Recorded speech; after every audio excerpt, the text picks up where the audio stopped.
বৈষম্য বিরোধী ছাত্র আন্দোলনের ধারাবাহিকতায় সরকার পরিবর্তনের কারণে প্রশাসনে বঞ্চিত কর্মীরাও এবার অধিকারের কথা বলছেন। এ অবস্থায় ধারণা করা হচ্ছে প্রশাসনে বড় রদবদল হতে পারে।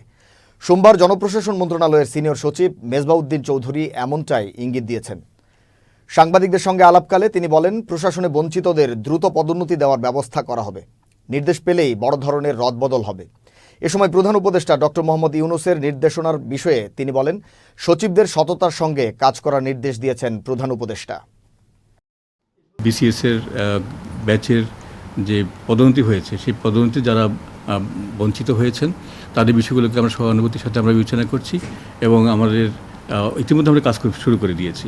আমাদের সবগুলো এসএসবির মাধ্যমে আমাদের সকল ব্যাচের যারা প্রমোশন পাননি তাদের বিষয়গুলো আমরা এই বিষয়গুলোকে এখন সামনে এগিয়ে নিয়ে যাব দ্রুততম সময়ের মধ্যে।